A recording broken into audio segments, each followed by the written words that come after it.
ჩემი სტუმარია, ქალაქის საკრებულოს თავმჯდომარე ვანო მაისურაძე.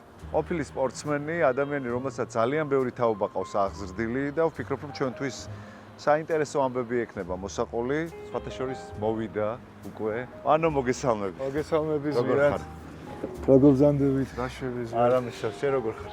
ძალიან კარგად, დიდი მადლობა. მოგაკითხეთ პრაქტიკულად სამსახურის ეზოში. სკვერში. ვანო, როდესაც გავიგე რომ ქალაქის საკრებულოს თავმჯდომარე გახდი, პირველად რა ფიქრიც მომივიდა თავში, რა იყო ის, რაზეც აი ამ გადაწყვეტილების მიღების დროს პირველად იფიქრე. რა განცდები გქონდა და რა იყო შენი ფიქრები იმ პერიოდში? ზვირად, არ შეიძლება ისე სხვანაირად ვერ დავიწყებს, იმასე გითხრა, მინდა მადლობა გადაგიხადო, გადაცემაში. მადლობა შენ რომ მოხვედი ჩემთან.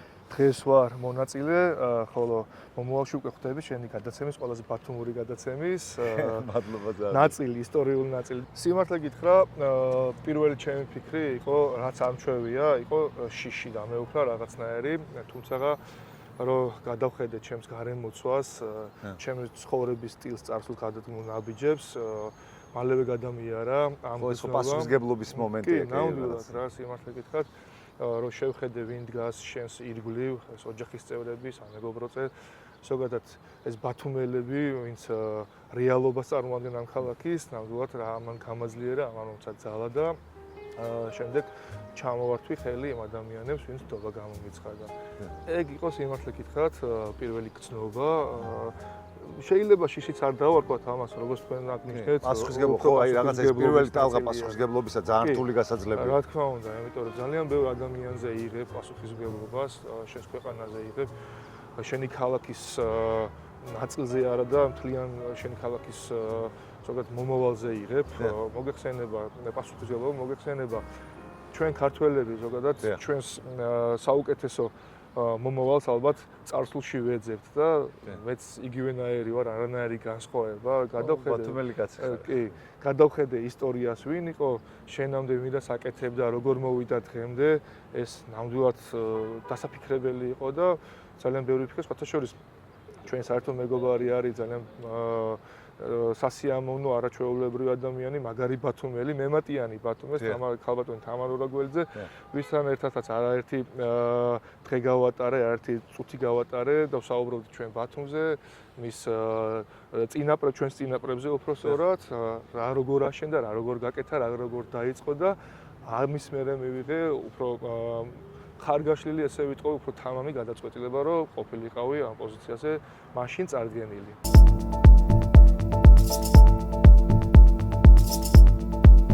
ერთის მხრივ ადამიანები ღებულობენ, იმიტომ რომ ვანო ხარ მაისურაძე, ბათუმელი კაცი ხარ, უამრავი ბავშვი ყავს აღზრდილი შენი პროფესიის მიმართულებით, ძირითად პროფესიას გულისხმობ. მაგრამ მეორე კუთხით პასუხისმგებლობაც ძალიან დიდია ალბათ.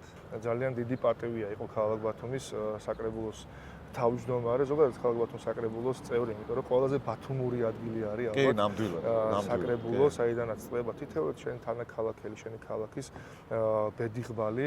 სიმართლე გითხრა, როდესაც ვიყავი რიგითი მოქალაქე, მაშინაც კი, რა თქმა უნდა, რაღაც ნაწილობრივ ჩართული ვიყავი კონკრეტულ მოქალაქეებთან რაღაც ურთიერთობაში, ბევრჯერ ყოფილა ჩემს ცხოვრებაში, რომ ბევრჯერ არ მინდა ამაზე ღრმად საუბარი, მაგრამ ხელის გამართვა არც მე, არც ჩემს სამეგობროს, არც ჩემს ოზეს არ ეშლებოდა, ყოველთვის ვიყავით ამ ნაწილში მოწოდების სიმაღლეზე ვცდილობდით, რომ ადამიანებს გვერდით დავდგომოდით. ოღონდ აი ეხლა ამ კონკრეტული მოცემულობიდან სულ სხვანაირად დავინახეთ ეს გარემო. ბევრად მეტი ადამიანი დავინახეთ მათი საჭიროებების შესახებ. სხვა რეალობაში, ნამდვილად ეგრე არის და სიმართლე გითხრათ, უფრო გამიმძაფრდა ეს პასუხისმგებლობა. ო, მაგარია ძალიან. ნამდვილად, იმიტომ რომ როცა თავიდანვე ჩვენი საუბრის დასაწყისში ჩვენ აღვნიშნეთ, რომ პასუხისმგებლობა ერთია აიღო და ამ პასუხისმგებლობას როგორ უმკლავდები, ეგ არის მეორე და ამან დამაფიქრა, აქვე მაძლიერებს ის, რომ ყავს არაჩვეულებრივი ოჯახი და მეგობრები, როგორც აღვნიშნე და ეს ადამიანები აი ჩემი თელი ცხოვრების განმავლობაში ცდილობენ იცხოვრონ ჩემი ცხოვრებით. თავისთავად მეც მათი ცხოვრებით ვცხოვრობ, როცა მას სჭირდება ეს ურთიერთპატივისცემის ნიშანი და ურთიერთსიყვარულის ნიშანი თავისთავად, მაგრამ ეს ნაწილი ამას დავამატებდი, რომ მართლაც არაჩვეულებრივი თანამშრომლები ყავს, არაჩვეულებრივი ხმოსნები ყავს დღეს საკრებულოს და ჩვენ ერთმანეთს ვაძლიერებთ, ყოველდღიურად ვცდილობთ ერთმანეთი გავამხნევოთ, ეს პასუხისმგებლობა რაღაცნაირად შევასრულოთ პირნათლად, ამის თქმა მინდა და უფრო საკრებულო უფრო გავხადოთ, უფრო მოთხოვნად, უფრო ეფექტური, ესე ვთქვათ, და ნახოთ რა გამოგვივა, როგორ გამოგვივა ყოველდღიურ რეჟიმში. არა მარტო საკრებულოს ხმოსნებთან ერთად, არამედ უმნიშვნელოვანეს ნაწილს წარმოადგენს საკრებულოს აპარატის ნაწილი, მართლაც არაჩვეულებრივი ადამიანებით არის დაკომპლექტებული, პროფესიონალი ადამიანები, რომელიც ყოველდღიურად არიან ჩაბმულები თავიანთ საქმეში, თავდაუზოგავად შრომობენ და ცდილობენ, რომ როგორც აღვნიშნე, ეფექტური გახდეს უფრო ჩვენი საქმიანობა და უფრო მოგებული თითოეულ ჩვენს მოქალაქეზე, თითოეულ ჩვენს ბათუმელზე. სპორტული მონაცემები გქონდა ალბათ. მაღალი ბიჭი ხარ და იმთავითვე მშობლებმა გადაწყვიტეს, რომ კალათბურთში გევლო. თან მინდა მომიყვე ეგამ. როგორ დაიწყო შენი კალათბურთის ისტორია? ეს სიმართლე გითხრა ცოტა ესეთი. იუმორით გასახსენებელი ისტორია არის ზოგადად. მოგეთ მამა იყო უზომოდ შეყვარებული, ესე ვთქვათ, სულიერ სიტყვის მნიშვნელობით შეყვარებული აი ფეხბურთზე, თვითონაც ფეხბურთი უყვარდა და ადრე თვითონაც ფეხბურთელი გახდა და მოგეთ ყოველთვის უბრძოდა რომ გამოსულიყავი ფეხბურთელი. დამოკიდებულება დედის მხრიდან იყო რომ უნდოდა რომ მუსიკოსი გამოსულიყავი. ნუ მაშინ დედის სურვილა გადაწონა და თუ ალბათ ყველას ახსოვს ახაც ფუნქციონირებს პრინციპში პირველი მუსიკალური სკოლა რომელიც ეხლამდე გორგასალზე მაშინაც ხაკაიას ქუჩა იყო. პირველ ნომერშია როგორც მახსოვს და აქ შემიყვანეს გიტარაზე. პიაცას ადგილზე თუ გახსოვთ იყო მესამე რუსული საშუალო სკოლა იყო და მანდვე იყო დარბაზი იყო სპორტული და როცა ვბრუნდებოდი გიტარიდან, მოკეთ გიტარის გაკვეთილებიდან, ეს ბურთის ხმა გავიგონე, აი როცა მოვდიოდი ქუჩაში და შევიხედე, ნახე ჩემი კლასელი, აი სახელი ლაშა შეიზაშვილი ესეთი და რომ დავინახე ეს ჩემი კლასელი, სიმართლე ტელევიზორშიც კი დანახი ამ ხონდა ზოგადად კალათბურთი და იმდენად იქვე მომეწონა, გადავწყვიტე რომ შევსულიყავი, ვიც არის მწვრთნელი, რომელიც მამის მეგობარი და ვთხოვე ესე იგი მუსიკალურში იყავი, გამოიარე, შეიხედე მესამე სკოლის დარბაზში, სადაც თამაშობდნენ კალათბურთს, ხო? კი, ზუსტად ეგრე იყო. და მამის მეგობარი იყო მწვრთნელი. დიახ. ვთხოვე რომ უთხარი რომ მეთქი ეს და ეს ვარ, მამის და ამის შვილი ვარ და იქნებ მე მიყვო დიდი სიამოვნებით დამხატა. შენ მარტო მიდი, ესე იგი შენ თვითონ თხოვე. ჩემით მარტო მივედი, ჩემით გადავწყვიტე რომ მეთამაშე კალათბურთი. ნუ მაშინაც ესე ტანი იმ მასაკის. მაღალი იყო, ხო? კი, მიწყობდა ხელს, მწვრთნელსაც გავუხარ და მაღალი მიპოვა ეგრევე ესე ვთქვა და გადავწყვიტეთ ჩემთვის შევსულიყავი. ულ ბათუმი ახლა. შემდეგი ეტაპი რაც ყველაზე ესეთი მნიშვნელოვანი და ნუ სასაცილო არის ამ ისტორიაში, ერთი სიმღერა, მოკეთ ვისწავლე და ყველა დღეს სახში მივიდოდი რა ვისწავლე, დღისით ჩემ ბაღში ვღიღინებ, ამას დავუკრავდი. კაი, გეხოზე, ესე იგი გარკვეული პერიოდის მანძილზე მიდიოდი და ოჯახს ვღეროდი ერთ სიმღერას და დადიხარ მუსიკალზე. კი, დავდიოდი. ანუ ეს იყო ფაქტი იმისა, რომ დადიოდი მუსიკალზე. დავდიოდი 6 თვის განმავლობაში, მოკეთ ერთი და იგივე სიმღერას ვიმეორებდი, უკრავდი და ნუ მოკეთ სახში ბრაზდებოდნენ რომ სიამოვნებაში დადიოდი კალათბურთში. დავდიოდი კალათბურთში. ახლა ისი არ მინდა გამომივიდეს რომ ახალგაზრდებს უბიძგო ეს რაღაც, მაგრამ ნუ მოკეთ ეს ჩემი ბედი იყო, ესე ვთქვათ რა. გამოვიდა ისე რომ მე წამიყვანეს თამაშზე, სახში დავაგვიანე, აქედან გაიგეს რომ დავდიოდი კალათბურთზე და არა გიტარაზე. სკანდალი იყო სახში. იყო სკანდალი ძალიან, დავისაჯე კიდევაც. გადაგიტანია ამ კალათბურთის გამო მთელი ამბები. კი, ზვიად გეტყვი რომ მწვრთნელი შემდეგ მოვიდა და თხოვა მამას რომ კარგად გამოზდეს კალათბურთი და იქნებ აღარ დასაჯო და გამოვიშვენ და ნუ მე ოჯახმაც გადაწყვიტა რომ უნდა ყოფილიყავი ნუ კალათბურთელი და შემდეგ მოდის უკვე ჩემი კარიერული წინსვლა.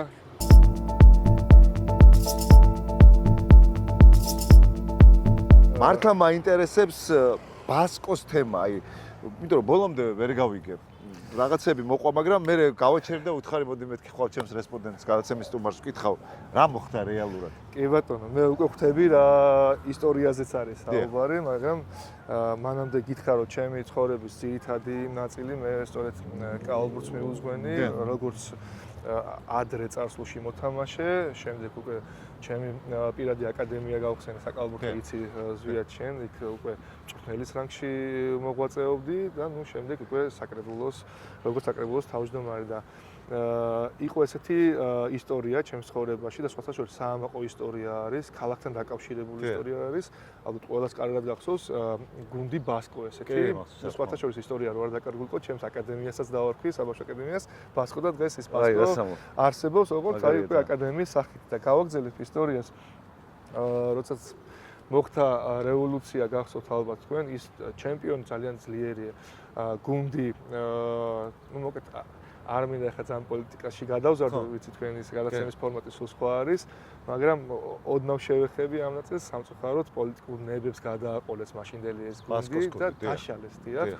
ეს ბიჭები ბათუმელები, ვინც ვიყავით მოქმედი სპორტსმენები, ზუსტად მოგვიწია რომ სხვადასხვა გუნდებში, ნუ ხო ისე რა საშინელება იყო. კი, მოგვიწია ვიღაცებს, ისიც მოუწია რომ ვერ იპოვეს ესე ვთქვათ ეს გუნდები, რომ გაეგრძელებინათ კარიერა და დანებებაც კი მოუწიათ სამწუხაროდ ზუსტად თუმცა უმეტესმა ნაწილმა შეეძლო, ზოგი აზერბაიჯანში წავიდა, უმეტეს ნაწილი ირანში წავიდა, მაშინ ღია იყო ეს კორიდორი ესე ვთქვათ.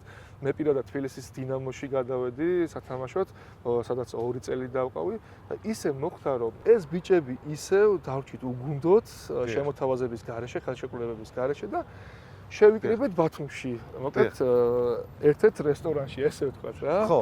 გუნდი შეიკრიბეთ უბრალოდ. კი, ერთ-ერთ რესტორანში დიდი ხნის უნახავები ვიყავით ერთმანეთის და აი აქ მოგვივიდა აზრად, რომ იქნებ აი ბათუმში რო გუნდი იყოს, რა მაგარი იქნებოდა, ეხლა ხო ვითამაშებდითო და მე ვუთხარი ბიჭებს, რომ მე გავაკეთებ გუნდს და ალბათ თუ ვითამაშებთ და როგორ არ ვითამაშებთ 4 შაბათი დღე იყო ძალიან კარგად მახსოვს. აჰა. ურეკავს მაშინდელ საქართველოს კალათბურთის ფედერაციის პრეზიდენტს ბესიკლი პარტელიანი იყო ესეთი პიროვნება და ურეკავ ვანოვარ ბატონო ბესიკ ესეთი აზრი გვაქვს რომ გვინდა ვითამაშოთ და მივიღე უარი პასუხად რადგან 4 შაბათი დღე იყო როგორც აღნიშნე და მეუბნება რომ პარასკევს უკვე თამაშები იწყებაო კალენდარი შედგენილია სატრანსფერო ფანჯარა დაკეტილია და იქნებ ანუ შეუძლებელია რომ სამწუხაროდ რა ვქნათ და თავს მივცემ ახლა უფლებას ხო ეს ფარხმას რო აყვი ადამიანი რაღაცა გული დასულით რო გინდა და თან რო ხედავ ესეთ დიდ ბიჭებს 2 და 5, 2 და 10 რა მოკლედ თავს მივეცი უფლება და დაურეკე მეუფეს დიმიტრის სხვათა შორის და თხოვე მეუფე დახმარება თხოვე ამ თემაზე ან ნახვა მინდა თუ შეიძლება რომ მოვიდեմ და მოდიო რაზეა საუბარი მივედი მეუფესთან რეზიდენციაში აქვე და სპეციალურად სხვათა შორის როგორც შეგნებულად ყველაზე მაღალი ბიჭები 2 ბიჭი ავარჩიე ამ გუნდიდან წავიყვანე რომ ვაჩვენე თანაგუნდელებთან ერთად წავედე რომ ვაჩვენე ნახეთ მე უფე რა ბიჭები რა ბათუმელები ნახეთ იქნებ დაგვეხმაროთ ესეთი ამბობ რას ამბობ რატო როგორ არის მოშვები და არ ვიცი სიმართლე გითხრა მე უფე ვის თხოვა ვის კურთხევა მიცა მოკლედ სულ რამოდენიმე წუთში მირეკავს ესა ფედერაციის პრეზიდენტი და ჩამოდი თუ იქნებ რაღაცა გავაკეთოთ. აი რა. ფინანსები? ხო, ფინანსურ ნაწილში რა. ესეც ცალკე ამბავია. გაგიდე ყველაფერი? გავყიდე ჩემი პირადი მანქანა. კაი, სერიოზულად? ჩემი პირადი მანქანა გავყიდე. ამ თანხით დავიწყე ამ გუნდის გაკეთება, სიმართლე გითხრათ. მე გუნდისთვის გაყიდე მანქანა? ჩემი პირადი მანქანა გავყიდე ამისთვის, სიმართლე გითხრათ, მე პრობლემა მქონდა ტრანსპორტირების და გუნდის წევრები. ჩემი მეუღლის მამას, კი, აი თამაშობს თბილისში რომ მიდიოდა, ჩემი მეუღლის მამას ყავდა მიკროავტობუსი და ვთხოვე იქნებ მათხოვო მეთქი და ჯერ ხო ოჯახში გაყიდა ყველაფერი და მე სიმართლე გადავიდა. და სხვათა შორის რა გათხოვო გვაჩუქა რა ეს. კაი რა სამო. მიკროავტობუსი გვაჩუქა და სიმართლე გითხრა მაშინ ვიყავი მძღოლი, ვიყავი მწვრთნელი, ვიყავი მოთამაშე. და ვიცი რა არის არა გუნდი ზუსტად ეს იყო ოჯახი და სხვათა შორის მაშინ ჩვენ წარმატებას მივახციეთ მაღალ ბიუჯეტიან გუნდებს ვაჯობეთ და მაშინ ჩვენ პლეი-ოფში შევედით. შედეგო შედეგი გავაკეთეთ სიმართლე გითხრათ.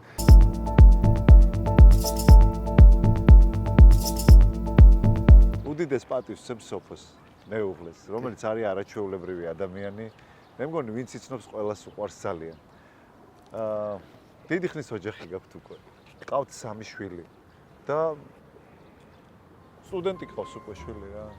როგორ გაიცანი სოფო? საიდან წამოვიდა თქვენი ისტორია? ესე მიუხედავად იმისა, რომ ამდენი წელია მეგობრობთ თქვენთან, არ ესე თქვენი love story-ის ამბავი არ ვიცი ბოლომდე. რაღაცა ისე მოხდა, რომ არ ვიცი. დიზაინერი სოფო ბაკურიძეა, შენი მე მე. ცოტა სხვა სტარტი აქვს ამ ყველაფერს, ზოგადად ადამიანი ყოველთვის თავისი ოჯახის სარკია. ზოგადად ეს ყველამ კარგად ვიცით, განსაკუთრებით ქართველმა კაცებმა და რა თქმა უნდა, ჩემო მშობლებმა, ჩემმა დედამ, ჩემმა მამამ, ჩემმა დაიკომ, რომელთაც გავიზარდე, ამ გარემო მასწავლა ქალბატონის პატივისცემა და სიყვარული და ალბათ ყოველთვის ვეძებდი ადამიანს, ისეთ ადამიანს, როგორც არის სოფო და იმ ღირებულებების მქონე ადამიანს, როგორც აი ხა როგორც აღნიშნე, ბავშვობიდან მომყვება და როგორც ჩადეს ჩემში ამ ადამიანებმა და უბედნიერესი ადამიანი ვარ, იმიტომ რომ ჩვენ გადაცემის დასაწყისში აღნიშნეთ, რომ ადამიანი, რომელიც ცხოვრობს შენი ცხოვრებით თავიდან ბოლომდე გიძღვის საკუთარ რესურს გახმარს, აი შეუძლია რომ თავის გადადოს, ეს უდიდესი სიყვარული, ამ სიყვარულს ნაყოფია თავისთავად ჩემი სამი არაჩვეულებრივი შვილი, რომელიც ერთი უფროსი სტუდენტია უკვე, ბიჭი სხვათა შორის ფეხბურთელია, ალბათ ეს ჯაჭვის ტრიალებს, მამა ფეხბურთელი, ანუ ბაბუ ფეხბურთელი, მამა კალათბურთს ვერ უმიზნებს. ალბათ უბრუნდება თავის ფესვს, ესე ვთქვათ, მამა ალბათ იქნებოდა უბედნიერესი ამით და სოფოს ნაწილს რაც შეეხება, სოფო ძალიან მახარებს სიმართლე გითხრათ, თავისი შემოქმედებითი ნაწილით ძალიან კარგი ხედვები აქვს მას, როგორც ადამიანს თავისთავად თავის საქმის ძალიან პროფესიონალი ადამიანია, საკმაოდ სახელიც აქვს უკვე რაც მართლა საამაყო და ამ სახელს სხვათა შორის მარტო თავის თავს არა აბსოლუტურად ყოველთვის სადაც მივიდეთ ეს გამოფენები იქნება, ეს უცხო ქვეყანა თუ ეს თბილისი იქნება, ყოველთვის ამ თავის ბათუმელობა, ცდილობს ეს თავის ბათუმელობა წარმოაჩინოს და მიუძღოს ეს ყველაფერი თავის ქალაქზე, ამის თქმა უნდა. რამდენი წლის იყავით რომ შევეღლდით? 23-ის ვიყავი, 23 წლის ვიყავი და კი 23 წლის ვიყავი. სოფო იყო 21 წლის. სხვათა შორის სოფო მაჩვენს ხოლმე, სოფო შეკერელით. სოფო შენი ზომები ცოტა რთული კი, საუბრია. კი, სოფოს აქვს ჩემთვის გამზადებული, რასაც არ ვიცი, რასაც ეძახიან, რაღაც თავისი როგორ გითხრა, საიდანაც ჭრიან ამ ყველაფერს და აი შაბლონი, ალბათ ესე ეწოდება, არ ვიცი. ნაღდი სოფო ბაკურიძე იმოწვია, ჩინური რეგიონს ეძახით ხოლმე.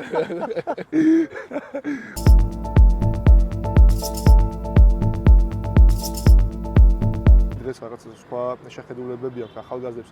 რაღაც ნაწილში ვეთანხმები მათ, თუმცა სადაც სიყვარული არის, არ შეიძლება კონდეს იმის შიში, რომ ფინანსურად გამართული არ ვარ, რაღაცა, ან არ შეიძლება სიყვარული არის ის გზნობა, რომელიც გაკეთებინებს და შეგაძლებინებს აბსოლუტურად ყველაფერს. აი ამ ნაწილმა მე პირადად ამ ნაწილმა გადამალახინა აბსოლუტურად ყველაფერი და დღეს ვარ იქ, სადაც უნდა ვიყო, რაც ღმერთმა დაუშალა. ამის თქმა უნდა, გეთანხმები აბსოლუტურად. მე ღმერთის და ჩემი ბედის ძალიან დიდი მადლობელი ვარ, ჩემი ოჯახის თავისთავად და ჩემი სამეგობრო წრის და ამიტომ ცოტა თამამი ნაბიჯები უნდა გადადგან ოჯახთან მიმართებაში ახალგაზრდებმა, რომ ფიქრობ რომ ამდენი ფიქრი არ არის საჭირო. საქართველოს ჭირდება გამრავლება. კი, ნამდვილად ჭირდება. თან ახლოხანს გაირკვა რომ ყველაზე დაბალი წითელი კრიტიკული ზღვარი გვაქვს დემოგრაფიულ საკითხებში. ესე იგი ბოლო რამდენიმე 10 წლეულის მანძილზე ესეთ კრიტიკულ ზღვარზე არ ყოფილა. სხვათა შორის მუნიციპალიტეტი შობადობის თემაში. კი, მესმის ასაც გულისხმობ, სხვათა შორის მაგნაწილში ჩვენ ვასტინულირებთ ასე ვთქვათ ოჯახებს. სულ რამოდენიმე ხნის წინ მრავალშვილიანების ასე ვთქვათ პროგრამა გვაქვს და ხელს უწყობთ მოკლედ გადავეცით ორ არაჩვეულებრივ ოჯახს ორი ბინა და ესეც რა თქმა უნდა თავისთავად ძალიან დიდი საქმე არის. უბედნიერესები არიან დღეს და კიდევ უფრო გამრავლებაზე ფიქრობენ. მე ძალიან ფრთხილად ვადევნებ ხოლმე თვალს სხვადასხვა თემებს და მიუხედავად იმისა, რომ გარკვეული წესჩვეულებები ჩვენ გაგვაჩნია და ამ წესჩვეულებების მიმართ ადამიანებს რომ მაღალი მგრძნობელობა აქვთ, სავსებით მისაღებია და გასაგებია, მაგრამ ოდესაც პირველად ჩვენთან მოვედი და გავისაუბრეთ გადაცემის თემაზე, აღმოვაჩინე, რომ უნიკალური ამბავი გაქვს. სრულად გადაჭარბებით გაქვს გენდერული ბალანსის თემა დაცული. ძალიან მისაბაძია, მინდა ვურჩიო ძალიან ბევრ ადამიანს, როდესაც გარემოცვაში ყავს აქტიურად ქალები ჩართული და დასაქმებულები, იმიტომ რომ ქალის მოქნილობა ჩვენს რეალობაში კიდევ სხვა არის, გონიერება და შეეშვით ამ გროტესკს და ძალიან ხშირ შემთხვევაში სწორედაც სწორ რჩევებს იძლევიან ქალები, ქალბატონები ნებისმიერ კრიტიკულ სიტუაციაში. დედის ინსტინქტი, მეუღლის ინსტინქტი, ზოგადად ქალის ინსტინქტები იმდენად მნიშვნელოვანია. ამას აბსოლუტურად ყველგან ამჟღავნებენ. ეს იგივე ზრუნველობის ნაწილი. აუცილებლად. ზუსტად ეგ არის, ნუ მე ეგრე ვხედავ ყოველ შემთხვევაში ამის ნამინები და ამის აღსანიშნავად ვია. კი, აბსოლუტურად გეთანხმები. ხო და კი ყავს ეს შემოკრებილი არაჩვეულებრივი ადამიანები, რომლებიც სავარაუდოდ დიდ ყურადღებას იჩენენ შენს მიმართ. ვანო, თუ გრჩება ბავშვებისთვის დრო. მეუნებია რომ კაცრი ხარო. თუმცა ბავშვებს ძალიან უყვარ არ მინდა კითხე რა, განსაკუთრებული დამოკიდებული მაქვს როგორც უფროსთან, ასევე პატარასთან. ყოველს თავის ვცდილობ, ყოველს თავის ენაზე ვესაუბრო, რა თქმა უნდა, ასაკის დამიხედვით. ანუ იმაშიც გამოგიტყდებს, რომ ზოგჯერ ეს გამომდის, ზოგჯერ ეს არ გამოგდეს, ეს ბუნებრივი არის. თუმცა მაგ ნაწილში არ ვარ ნამდვილად უკმაყოფილო, ძალიან უკმაყოფილი ვარ ჩემი ბავშვების ყოველდღიური დატვირთულობით, ამას გულისხმობ, მათი შეხედულებით სამყაროს მიმართ. სტუდენტია, როგორც მოგახსენე უფროსი, ბიჭი სპორტსმენია და მყავს პატარა პირველკლასელი ბავშვი, რომელიც ძალიან მოსიყვარული არის და როცა მივდივარ სახლში, როგორც ყველა ნორმალური მამა, როგორც ყველა ნორმალური დედმამიშვილი, ზოგადად იმის გამო რომ პატარა ოჯახში არის სიმშვიდის და სიყვარულის მომტანი.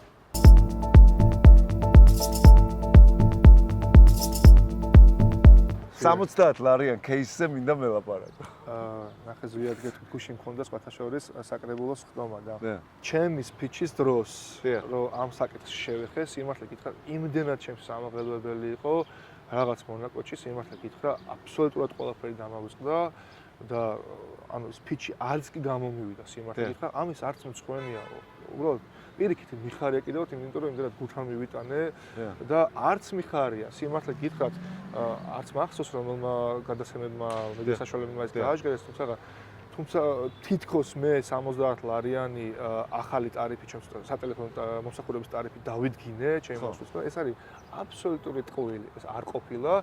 ეს მომსახურება დაახლოებით 20 წელია ნებისმიერ სამსახურში არის.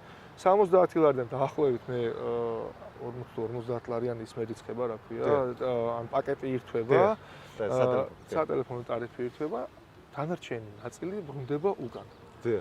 ნუ არ ვიცი რაში დაჭირდათ, სიმართლე გითხრათ, ადამიანების შეცდომაში შეყვანა, ვერ გეტყვი, მე ეს არ მიხარია და ამ არ შემიძლია რომ დავიწყო რა თქვენ ესეთები ხართ ესე. პირიქით ეს გულსატკენია როგორც ბათუმელი ბათუმელს, ურჩევდი რომ სიმართლით ვილაპარაკოთ, ვიყოთ ორიენტირებული სიმართლეზე და მე მგონი უფრო მეტ სიკეთეს მოუტან ჩვენს კალთას. თუმცა არ მაშინებს ერთი წამითაც არ მაშინებს მსგავსი ტიპის დამოკიდებულება, მსგავსი ტიპის ადამიანებისგან, მსგავსი ტიპის მედია საშუალებებისგან, იმიტომ რომ მე ვარ იმ გუნდის წევრი, რომელსაც წარმოადგენს პირობითად ქალაქ ბათუმის მერი, ჩემი მეგობარი, გიორგი ცინცაძე, არაჩვეულებრივი ადამიანი, იგივე თავმჯდომარე, ზვიად იგივე შენ ხარ არაჩვეულებრივი ბათუმელი, ჩემი მეგობარი ხარ და როდესაც ამ ადამიანების ირგვლივ ხარ, მსგავსი ტიპის დამოკიდებულება, მსგავსი ტიპის განცხადებები არანაირად ერთი წამსაც ვერ შეუშინდები, მაგრამ უბრალოდ სამწუხარო არის და იყო აბსოლუტურად დაფუძნებული ინფორმაცია. ეგ არის რაც შემიძლია მეთქვა ამ კონტექსტზე. სამწუხაროდ ყოველთვის თუ ვიცი რა არის, რეალობა არის ვანო ის რომ ზოგადად სენსიტიურ პოზიციებს ყოველთვის ახლავს ხოლმე რაღაცები და მე ყოველ შემთხვევისათვის გულწრფელად გისურვებ რომ ყოველთვის ცივი გონებით შეხედო ასეთ რაღაცას და არ განიცადო, თუმცა ეხლა კიდე ერთხელ ვიცახი რომ ის რომ რთულია, რა თქმა უნდა რთულია და ეს ამასეა სხვათა შორის ჩვენი კოლეგის ანა შამილაძის გადაცემაში იყო ახალგაზრდა გოგო, რომელიც ამბობდა რომ აი ამ ტიპის ინფორმაციაზე სრული იგნორირება ჯანმრთელობას არ ნიშნავს. რაღაც ემოცია გექნება თავისთავად და ნორმალურია. აი ეს შეგნებულად არ დავასახელებ გუშინ სხდომის მერე ერთ-ერთი ოპოზიციონერი პარტიის წარმომადგენელი, სხვათა შორის ჩემი მეგობარია, არ მინდა ახლა შევიდე მაგათში, დიდი პატივისცემით თქოს მიმართ და მითხრა ეგეთი სიტყვები, რომ არაუშავს მიეჩვევიო. ვერ მივეჩვევი, მსგავს ტიპის დამოკიდებულება, არ მივეჩვევი სიმართლეს. ყოველთვის სიმართლის გამო ვიბრძოლებ. სიმართლისთვის ვიბრძოლებ ზუსტად. ეს არის ჩემი მოცემულობა თავიდან ბოლომდე.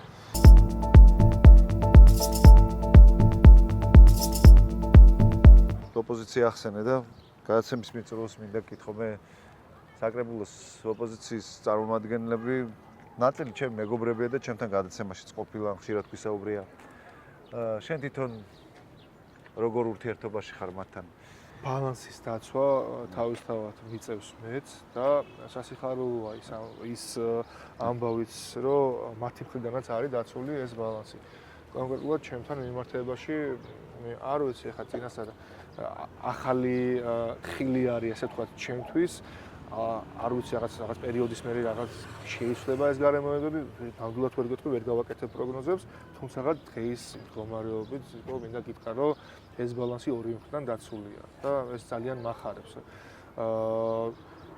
გეტყვით აი საკრებულო ჩემთვის ყოველ შემთხვევაში არის ადგილი ხდომა განსაკუთრებულად საიდანაც ყველაზე მაგრად წარმოჩდები ყველაზე თვალსაჩინო ხარ იმიტომ რომ მაგ დროს ეძლევა საკრებულოს წევრებს ხმოსნებს საშუალება წარდგენ შენ თავიანთი თანაქალაქელების წინაშე და ვფიქრობ რომ ეს არ არის ის ადგილი სადაც ას გლობალურ პოლიტიკურ საკითხებზე უნდა ისაუბროს ადამიანმა ეს არის ადგილი კონკრეტული პრობლემების გადასაჭრელი შენი ქალაქის კონკრეტულ პრობლემების გადასაჭრელი ეს არის ჩემი შეხედულება თუმცა გვიწევს ხოლმე სხვა კონტექსტით საუბარი თავის თავად რასაც ვერ გავექცევით არ ვიცი აი ნახოთ გვიჩვენებს მომავალი მე გულწრფელად გისურვებ რომ როდესაც ამოგეწურება ვადა შენი სამსახურებრივი ვალდებულების რომ იგივე სიმშვიდით და იგივე შენი ქალაქელობით დაუბრუნდე შენს ცხოვრების რიტმს წარმატებებს გისურვებ და მადლობა მე ჩემთვის როგორც ცალკე მეგობარს მჯერა რომ